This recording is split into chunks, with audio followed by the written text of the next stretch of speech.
Happy Shivaratri శుభాకాంక్షలు. అందరూ భక్తి శ్రద్ధలతో మహాదేవుని పూజించి అందరూ సక్సెస్ అవ్వాలని కోరుకుంటున్నాను. అలాగే మన సబ్స్క్రైబర్స్కి, వ్యూవర్స్కి, అలాగే వైటీ ఫ్యామిలీ అందరికీ హ్యాపీ శివరాత్రి శుభాకాంక్షలు. ఇప్పుడైతే మనం బాబా కోటేశ్వర స్వామి టెంపుల్కి అయితే వచ్చాము. పార్కింగ్ ఏరియాల నుంచి అయితే వచ్చేసాము. ఇదంతా parking area. Actually army sir వాళ్ళు ఏమన్నారంటే బ్లాగ్ చేయొద్దమ్మా, మీరు అంతా వీడియోలు తీయొద్దు ఇక్కడ, అది ఇది అన్నారని చెప్పేసి నేను పార్కింగ్ ఏరియాకి వచ్చి బ్లాగ్ చేస్తున్నా.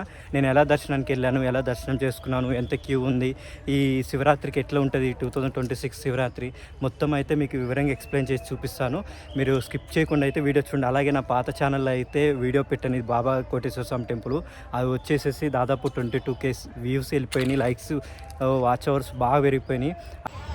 ఇప్పుడు మేము ఆడ నుంచి అయితే వచ్చాము. అది ఎంట్రీ దగ్గర నుంచి అయితే మనం ఇటు వచ్చాము. అక్కడ వీడియో తీయలేదు ఆర్మీ సార్ వాళ్ళు అయితే. ఇప్పుడైతే బై వాక్ ఇక్కడ నుంచి అయితే చాలా దూరం నడుచుకుంటూ వెళ్ళాలి. ఇంకా ముందుకు వచ్చి చూపిస్తాను. క్యూ లైన్ అయితే మా చూడండి ఎంత పొడుగుందో, చాలా లెంత్ ఉంది. సగం దూరం వచ్చాము. సగం దూరం వచ్చిన తర్వాత ఇటు రైట్ సైడ్ చూస్తే కనుక ఇక్కడ మన చెప్పులు ఉంటాయి కదా, అవి పెట్టుకోవడానికి కవర్లు ఇస్తున్నారు. ఇక్కడైతే అలంకరణ మహాదేవులది ఇదంతా ఉంది. మీకు ఈ టెంపుల్ హిస్టరీ కూడా చెప్తాను, ఎవరు నిర్మించారు ఏంది అని చెప్పేసి. శివరాత్రికి అయితే ఇక్కడైతే పెద్ద క్యూ లైనే ఉంది చాలా. ఇక్కడ ఆర్మీ వాళ్ళు అయితే చేస్తున్నారు వాళ్ళ ప్రాసెస్. ఇప్పుడైతే చూసారు కదా ఆర్మీ వాళ్ళ తర్వాత ఈ క్యూ లైన్ ఇక్కడ నుంచి ఇక్కడికి దాదాపు 2 hours పట్టింది మాకు ఇక్కడికి రావడానికి. మేము మార్నింగ్ 10కి వచ్చాము. 10 నుంచి అయితే ఇంకా క్యూ లైన్లో ఉన్నాం. అదే మహాదేవుల విగ్రహం చూడండి ఎంత బాగుందో. హర హర మహాదేవ శంభో శంకర. ఇప్పుడైతే మీకు హిస్టరీ అయితే చెప్తాను చూడండి. టెంపుల్ గురించి, బాబా కోటేశ్వర స్వామి టెంపుల్ గురించి అయితే చెప్తాను. ఇది మెయిన్ ఎంట్రీ. మేము ఇంతకుముందు అయితే ఇటే వెళ్ళామని, ఇప్పుడు శివరాత్రి వల్ల ఇది క్లోజ్ చేశారు. విఐపీలకి ఎంట్రీ అటు. ఇదైతే మహాదేవుల విగ్రహం. ఇక్కడ ఫోటోలు దిగుతుండే ఇంతకుముందు. ఒక అక్క అయితే కళ్ళు తిరిగి పడిపోయింది, ఫాస్టింగ్ అనుకుంటా. ఆర్మీ సార్ వాళ్ళు అయితే మెడికల్కి అయితే తీసుకెళ్తున్నారు.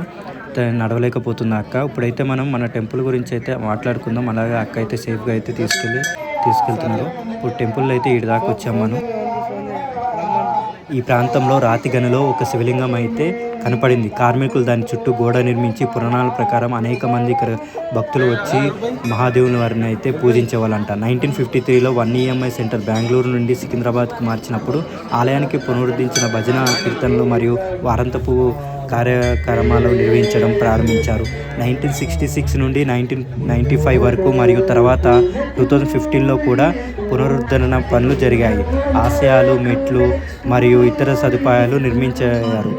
2022లో 21 అడుగులు గల ఎత్తైన శివుని విగ్రహం అయితే మీరు చూస్తున్నారు కదా, ఆ విగ్రహం అయితే నిర్మించడం జరిగింది. ప్రాంగణం నిర్మించినందుకు నిర్మించారు. 3 నెలల్లో 2023లో జనవరిలో అయితే ఆ విగ్రహం అయితే పూర్తయిపోయింది. ఇదే మనం ఎగ్జిట్ వచ్చింది. లోపలైతే శివుని దర్శనం చేసేస్తున్నాం, ముట్టుకొని లేదు. శివుని దర్శనం చేసుకొని బయటకు వస్తే ఇక్కడ కృష్ణుని వారికి అయితే దీపం పెడుతున్నారని చెప్పేసి వచ్చేసి ఇక్కడ దండం పెట్టుకొని అగరబత్తిలు అంటించేసి మీకు కూడా చూపిద్దామని చెప్పేసి చూస్తున్నాం. చూడండి చాలా స్ట్రిక్ట్ అయితే ఉంది ఇక్కడ ఆర్మీ ఏరియాలో. ఇప్పుడు ఫెస్టివల్ కదా, చాలా మంది వచ్చేసారు భక్తులు. క్రౌడ్ అయితే మీరు చూసే ఉంటారు. ఇప్పుడు ఆంజనేయ స్వామి ఉన్నారు, ఇక్కడ అమ్మవారు ఉంటారు, రాధాకృష్ణ వారు ఉంటారు, నవగ్రహాలు కూడా చూపిస్తాను. ఇప్పుడు మనం వెళ్ళి ఇక్కడైతే శివునికి అభిషేకం అయితే చేద్దాము. ఇక్కడ వాటర్ ఆర్మీ వాళ్ళే ఇచ్చేస్తున్నారు మనకి. ఇక్కడైతే నీళ్ళతో ఎట్టయితే అభిషేకం చేస్తున్నారు. ఇక్కడ కొబ్బరికాయ కొట్టేసి నేను కూడా అభిషేకం చేస్తాను. పాల అభిషేకం అంతా ఇక్కడే చేస్తున్నారు. చూడండి, ఈ హరహర మహాదేవ శంభో శంకర. లోపలైతే ఫోన్తో వీడియో తీయలేదు శివాలయం దగ్గర. ఇదైతే బయటికి వచ్చిన తర్వాత మన చెట్టు దగ్గర అయితే ఇక్కడ మన ఓన్గా అయితే నీళ్ళు చేయొచ్చు. ఇది నవగ్రహాలు అయితే చూపిస్తాను. చాలా బాగుంది. నవగ్రహాలు పెద్ద విగ్రహాలతో చేశారు. నేను ఇంతవరకు వేరే టెంపుల్స్ చూశాను, ఇక్కడ చూడలేదు. ఇక్కడైతే కొబ్బరికాయలు కొట్టేస్తున్నారు. బయట కొబ్బరికాయలు కొట్టేసి అయితే ఆ వాటర్ వేస్ట్ కాకుండా అయితే బకెట్లో పోస్తుంది. ఇప్పుడు శనీశ్వర స్వామిని చూడండి, ఎంత పెద్ద విగ్రహమో. ఇట్లా విగ్రహం ఉండాలి, అసలు గూప్ స్వామ్స్ వస్తాయి. మనమైతే అక్కడ అభిషేకం చేశాము శివునికి. మొత్తం అయితే దర్శనం అయిపోయింది. దర్శనం అయిపోయిన తర్వాత బయటకు వస్తే వ్యూ ఇంట్లో ఉంటుంది. ఎంతమంది భక్తులు ఉన్నారు చూడండి. ఇక్కడైతే దీపావళితో అయితే శివలింగాన్ని అయితే తయారు చేసి పెట్టారు. స్క్రీన్ చూడండి, బ్యాక్ సైడ్ అయితే అది అలంకరణ అయితే మంచిగా చేశారు. మనం ఆడ దర్శనానికి వెళ్ళేసి అదంతా దర్శనం అయిపోయిన తర్వాత అయితే నేను చూపిస్తున్నాను. అలాగే నేను టెంపుల్ వచ్చేసి